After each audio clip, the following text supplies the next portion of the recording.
ओम श्री परमात्मने नमः। श्रीमद्भगवद्गीता द्वितीय अध्याय श्लोक संख्या 26, 27, 28, 29, 30 अर्थात 5 श्लोकों का श्रवण हम इस भाग में आपको कराएंगे। जैसा कि आप सभी लोग जानते हैं,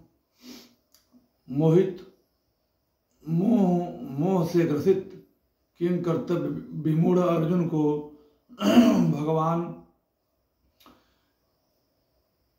समझा रहे हैं, उन्हें सत्य से अवगत करा रहे हैं। उस क्रम में भगवान कहते हैं कि हे अर्जुन, अथ चैनम नित्य जातम नित्यम वा मन्यसे मृतम तथापि त्वं महाबाहो नैवं सोचतु अर्हसि।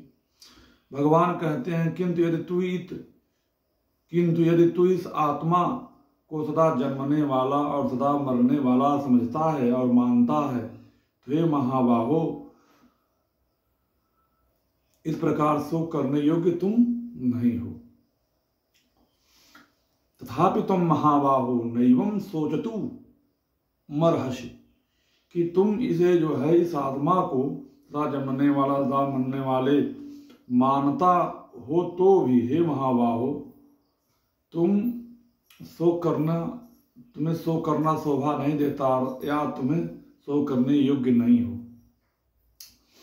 और भगवान आगे कहते हैं, बहुत ही सुंदर बात प्रभु ने कही कि जातस्य ही ध्रुवो मृत्यु ध्रुवम जन्म मृतस्य च तस्मात् परिहारी अर्थे न तुम सोचतु मर्हसि। कहते भगवान, क्योंकि इस मान्यता के अनुसार हर जन्मे हुए की मृत्यु निश्चित है और मरे हुए का जन्म भी निश्चित है। जिसका जन्म हुआ है उसको मृत्यु निश्चित ही एक दिन आनी है। यह सदा सनातन शाश्वत सत्य है, इससे कोई बच नहीं सकता। अगर कोई सोचे कि हम बच जाएंगे, हम कभी नहीं मरेंगे, तो ये लोगों बड़े बड़े आए और बड़े बड़े चले गए। राजा महाराजा संत महात्मा अमलात्मा विमलात्मा, यहाँ तक कि जो इस पृथ्वी पर एक छत्र राज्य करते थे वह लोग भी आए और चले गए। कह रहे हैं कि इससे भी इस बिना उपाय वाले विषय में शोक करने योग्य नहीं है। तुम वृथा और अनर्गल तुम शोक कर रहे हो। जो शोक करने योग्य है ही नहीं उसके विषय में आप शोक कर रहे हो।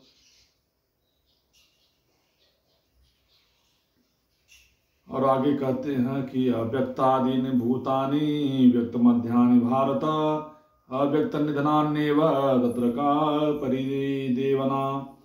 हे अर्जुन, संपूर्ण प्राणी जन्म से पहले अप्रकट थे। संपूर्ण प्राणी जो है जन्म से पहले अप्रकट थे और मरने के बाद भी अप्रकट हो जाने वाले हैं।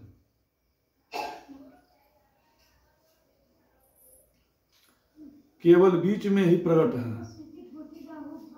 ऐसी स्थिति में क्या शोक करना उचित है?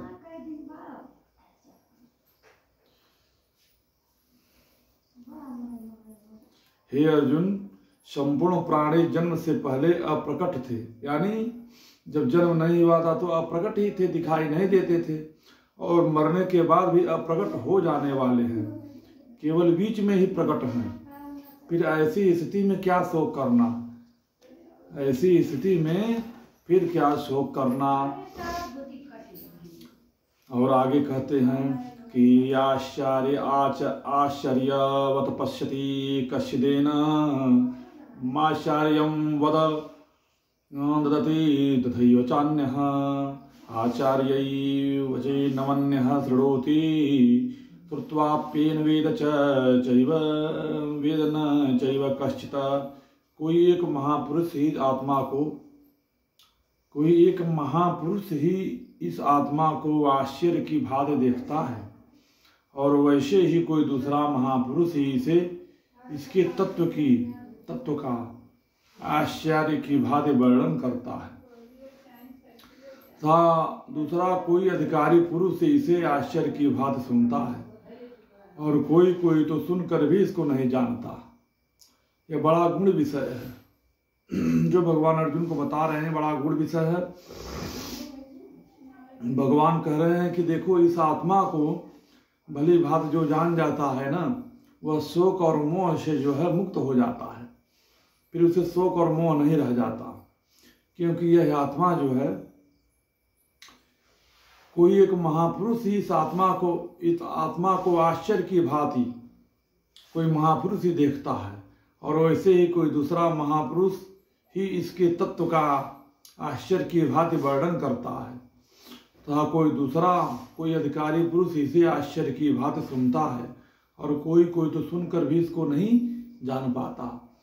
अर्थात हम अगर अपने आत्म विषयक तत्व को जाने तो जो हम वैसे ही आसक्ति से हमारी मुक्ति हो जाएगी।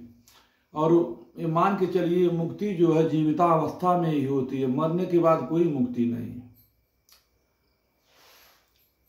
जीवितावस्था में हम जीवन भर हम जो है आसक्ति में पड़े रहे, मोह में, माया में, ईर्ष्या में, द्वेष में, क्रोध में, राग में, विलास में, विषय में पड़े रहे, और सोचे कि हम मरने के बाद मुक्त हो जाएंगे, कदापि नहीं।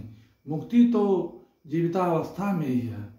सर्वान कामान विहाय, सभी कामनाओं को तिलांजलि दे दीजिए, सभी कामनाओं को त्याग दीजिए, केवल भगवत चिंतन कीजिए, और सभी आसक्तियों में जब कोई कामना नहीं होगी, कोई आसक्ति नहीं होगी, तभी आपकी मुक्ति संभव है।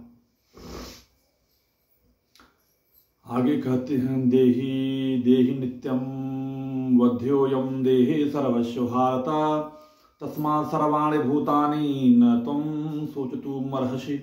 हे अर्जुन, यह आत्मा सबके शरीरों में सदा ही अवध्य है। हे अर्जुन, जिसके भी शरीर में है आत्मा विद्यमान है, यह अवध्य है। इसका कारण संपूर्ण प्राणियों के लिए तो शोक करने योग्य नहीं है। यानी जब यह कभी मरेगा ही नहीं है आत्मा, जिसको हम सोच रहे हैं कि हम मार देंगे तो ये नष्ट हो जाएंगे, मर जाएंगे, नहीं अर्जुन, यह आत्मा कभी नष्ट नहीं होगा, न कभी मरेगा। जिसके लिए तुम शोक कर रहे हो, यह शोक करने योग्य नहीं है। जय श्री राधे, जय श्रीमन नारायण। इसके आगे का श्लोकों का श्रवण हम अगले भाग में कराएंगे। आप सभी लोगों को राधे राधे। कृपया आप सभी लोग हमारे श्रीमद् भगवद गीता का जो श्रवण करा रहे हैं उसको श्रवण करें, और लाइक कमेंट करें, और चैनल को हमारे आगे बढ़ाने, सब्सक्राइब करें, और अगर कोई त्रुटि इसमें हो तो सुझाव भी आप दें। जय श्री राधे।